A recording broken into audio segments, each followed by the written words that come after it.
आज मैं आपको सिंहासन बत्तीसी की तीसरी पुत्री चंद्रकला की कहानी सुनाऊंगी। तीसरे दिन जब सिंहासन पर बैठने को राजा भोज तैयार हुए तो चंद्रकला नाम तीसरी पुतली ने उन्हें रोककर कहा, हे राजन, ये क्या करते हो? पहले विक्रमादित्य जैसे काम करो तब सिंहासन पर बैठना। राजा ने पूछा, विक्रमादित्य ने कैसे काम किए थे? पुतली बोली, लो सुनो। तीसरी पुतली चंद्रकला ने जो कथा सुनाई वह इस प्रकार थी। एक बार पुरुषार्थ और भाग्य में इस बात पर ठन गई कि कौन बड़ा है। पुरुषार्थ कहता कि मेरे बगैर मेहनत के कुछ भी संभव नहीं, जबकि भाग्य का मानना था कि जिसकी जो कुछ मिलता है भाग्य से मिलता है, परिश्रम की कोई भूमिका नहीं होती। उनके विवाद ने ऐसा उग्र रूप धारण कर लिया कि वे दोनों देवराज इंद्र के पास जाना पड़ा। झगड़ा बहुत ही पेचीदा था, इसलिए इंद्र भी चकरा गए। पुरुषार्थ को वे नहीं मानते जिन्हें भाग्य से ही सब कुछ प्राप्त हो चुका हो। दूसरी तरफ अगर भाग्य को बड़ा बताते तो पुरुषार्थ उनका उदाहरण प्रस्तुत करता जिन्होंने मेहनत से सब कुछ अर्जित किया था। इधर इंद्र असमंजस में पड़ गए और किसी निष्कर्ष पर नहीं पहुंचे।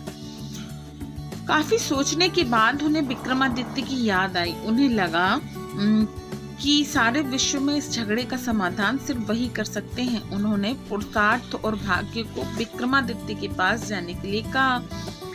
पुरुषार्थ और भाग्य मानव वेश में विक्रमादित्य के पास चल पड़े। विक्रमादित्य को भी झगड़े का तुरंत कोई समाधान नहीं सूझा। उन्होंने दोनों से 6 महीने बाद आने को कहा। जब वे चले गए तो विक्रमादित्य ने काफी सोचा। समाधान के लिए वे सामान्य जनता के बीच बेस बदलकर घूमने लगे। काफी घूमने के बाद भी जब कोई संतोषजनक हल नहीं खोज पाए तो दूसरे राज्यों में भी घूमने का निर्णय लिया। काफी भटकने के बाद भी जब कोई समाधान नहीं निकला तो उन्होंने एक व्यापारी के यहाँ नौकरी कर ली।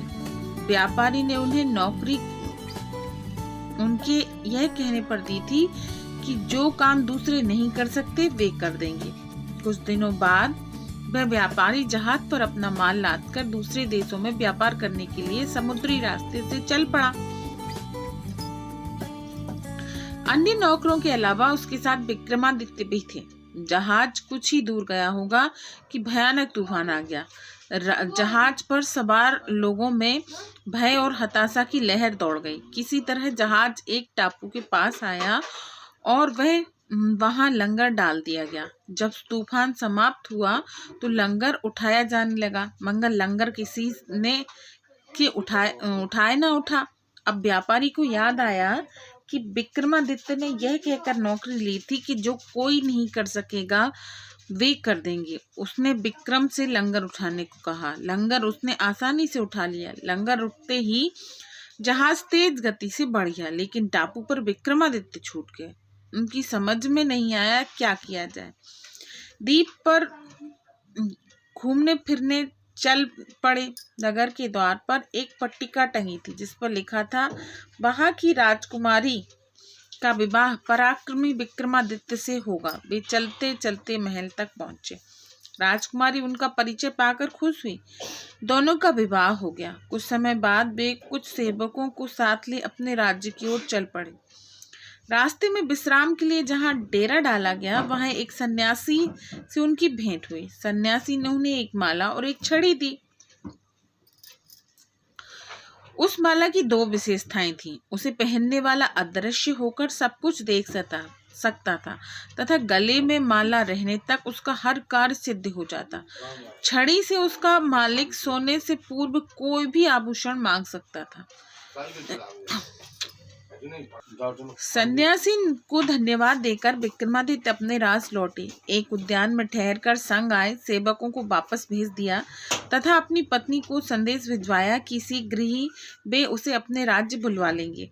उद्यान में ही उनकी भेंट एक ब्राह्मण से और एक वाट से हुई। वे दोनों काफी समय से उस उद्यान की देखभाल कर रहे थे। उन्हें आशा थी कि उनके राजा कभी उनकी सुध लेंगे तथा उनकी गरीबी को दूर करेंगे। विक्रमादित्य पसीज गए। उन्होंने सन्यासी वाली माला भाट को दी तथा छड़ी ब्राह्मण को दे दी। ऐसी अमूल्य चीजें पाकर दोनों धन्य हुए और विक्रम का गुणगान करते हुए चले गए। विक्रम राज दरबार में पहुंचकर अपने कार्य में संलग्न हो गए। 6 मास की अवधि पूरी हुई तो पुरुषार्थ तथा भाग्य अपने फैसले के लिए उनके पास आए। विक्रमादित्य ने फैसला दिया कि भाग्य और पुरुषार्थ एक दूसरे के पूरक हैं। उन्हें छड़ी और माला का उदाहरण याद आया। जो छड़ी और माला उन्हें भाग्य से सन्यासी से प्राप्त हुई, उन्हें ब्राह्मण और भाट को देव पुरुषार्थ से प्राप्त किया। पुरुषार्थ को भाग्य पूरी तरह संतुष्ट होकर वहां से चले गए। कहानी सुनाकर पुतली बोली, बोलो राजा, क्या आप में ऐसी न्यायप्रिय फैसला देने की दक्षता और अमूल्य वस्तुएं दान देने का हृदय और सामर्थ्य है? राजा फिर सोच में पड़ गए। तीसरे दिन भी सिंहासन पर नहीं बैठ सके। चौथे दिन चौथी पुतली कामकंदला ने सुनाई विक्रमादित्य की दानवीरता की कथा। विक्रमादित्य की दानवीरता की कथा अगले वीडियो में मैं आपको सुनाऊंगी। Please share and subscribe my YouTube channel please.